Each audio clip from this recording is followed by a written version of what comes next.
Hey everybody, Eric Dorward here with the Spartan Rocketry Club, and today I'm going to be beginning a new build, and this time it's going to be the Estes Great Goblin. This is a mid-power, so Pro Series line. Box is really big, right, because it doesn't fit on the screen. This is going to be mid-powered, right? Here's what the rest of it's going to look like. Yep, it's pretty exciting. It's got, oh, there we go, there's a little goblin guy.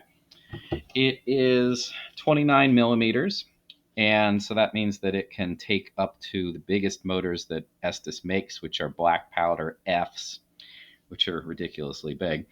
I am going to build it with the intention of using composites, though. So that means that I'm not going to be following the directions to the T, mostly because I'm going to be reinforcing most of the joints with epoxy, and the instructions are written under the assumption that you're just going to be using wood glue, which is fine if you're going to be doing nothing but black powder launches, but I'm going to be doing more probably. So, yeah, basically, rule of thumb is if you're going to use composites, you should probably use epoxy too. Or at least that's my rule of thumb. For comparison's sake, here is the regular Goblin. It's a perfectly nice rocket. It's a 24 millimeter design, and inexplicably, I don't really know why, it uses streamers, two streamers. They're very big streamers, but yeah, it comes down pretty hard. And at some point, this fin I had to repair, so it's got a big old crack in it. For comparison's sake, this is the nose cone for this upscale. So yeah, it is a serious upscale. This is going to be, I believe it's 3 inches in diameter. So yeah, that's something. All right, so let's get to it. Get rid of the regular goblin.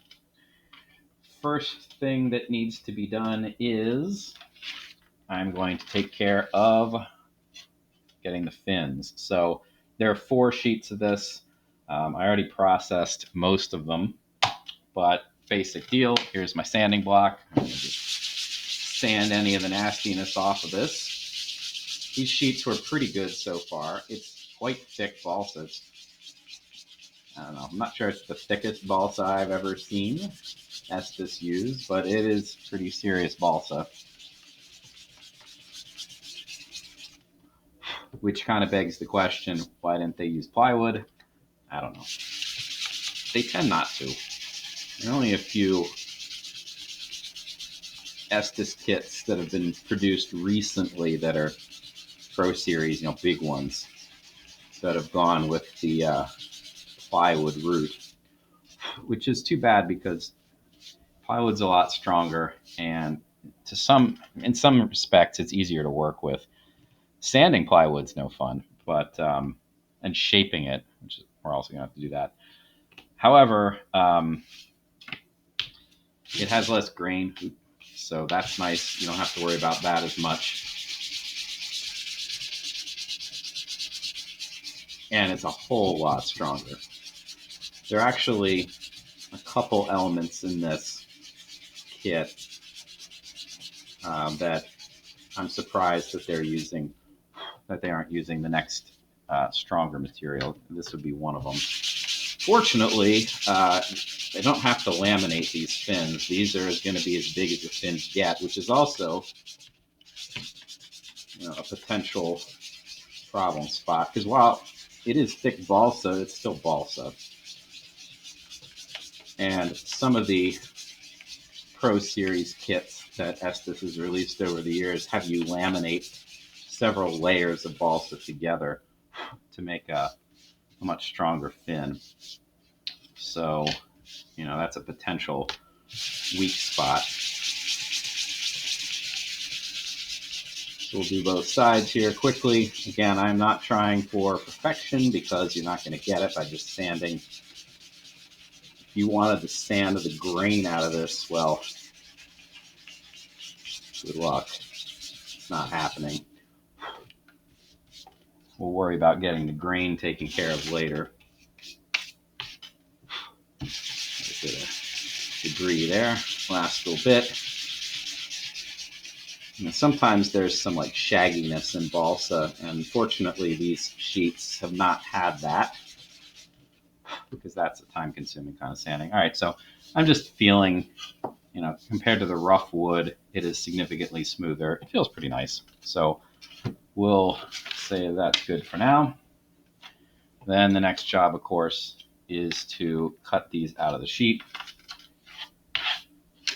These are laser cut, so you really only need to go looking for the burrs that are holding things together and cut through them.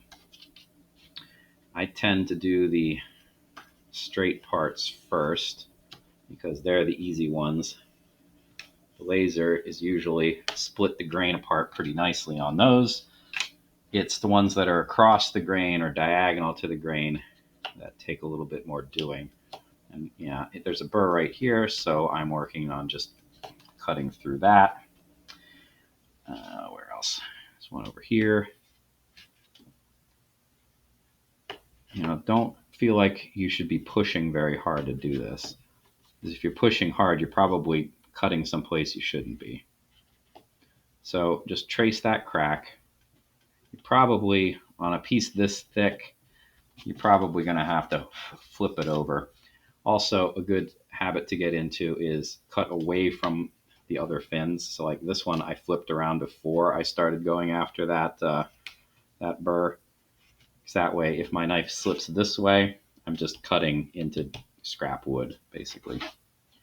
Or off the sheet entirely, which is also perfectly good. But like this one, if I were cutting this the other direction and the blade slipped this way, I'd be cutting into another fin. I don't want that. All right, so it's largely loosened up. The little piece here just has a little bit left to cut through. That's probably good. Yeah, not quite. There we go. And this one has a decent number of places that I need to still cut.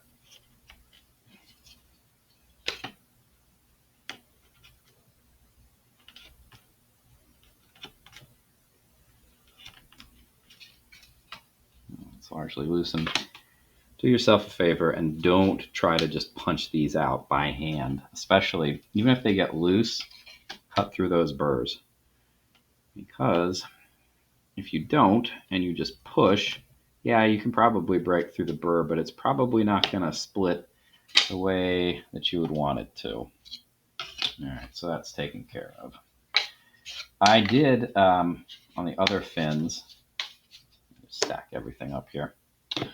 I did salvage some of this for the scrap wood that I used to attach the glue. So I just cut like this thin part off, like that.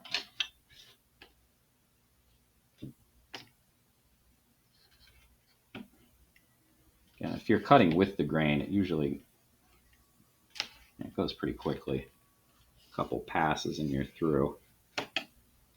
And I'm not trying to cut straight lines here. I'm just trying to cut off a decent sized chunk of this to use as a gluing stick aid thing.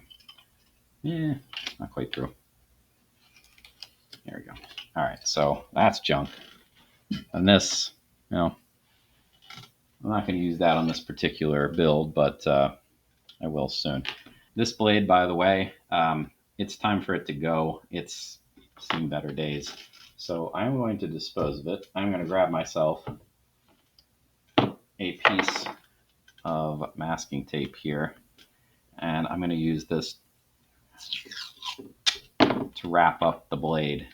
So that way when I dispose of it, I don't run any risks of hurting myself. This is actually in there pretty well. Yeah, I'm not entirely sure what it's stuck on. But since it is stuck, you know what it's time for? It's time to break out the old cut-proof glove. So I don't do anything dumb and end up needing to get a little repair on my hand. So I'm going to don this thing. I'm still not going to,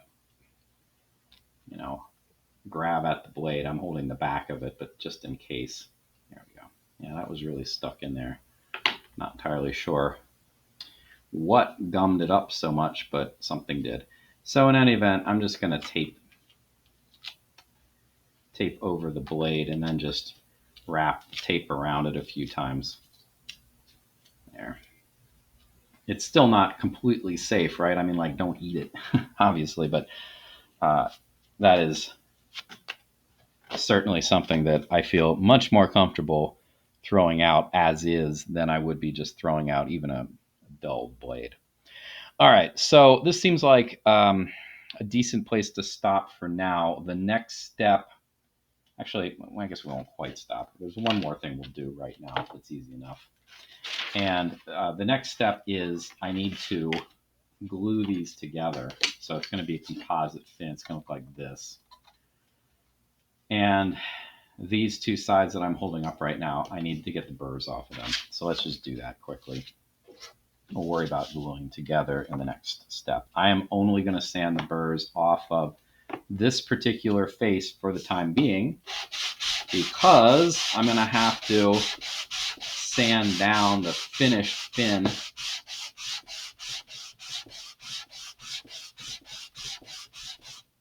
anyway a little bit later.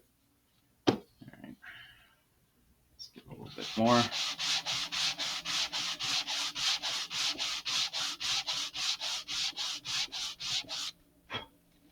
So the clean cut ones, they're just out. They're black because they've been laser burned. I didn't quite get this even, apparently, when I was sanding. So this is pretty good. This is still dark, and you can still see the burr. So that needs a little bit more work.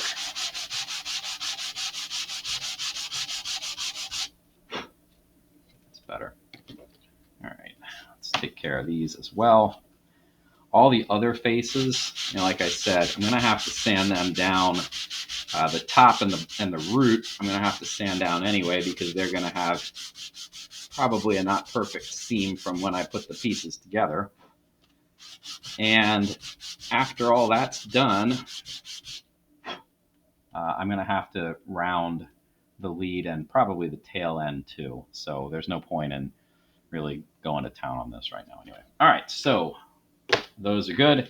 Next video, we'll finish putting the fins together, and I will see you then. Thanks for watching.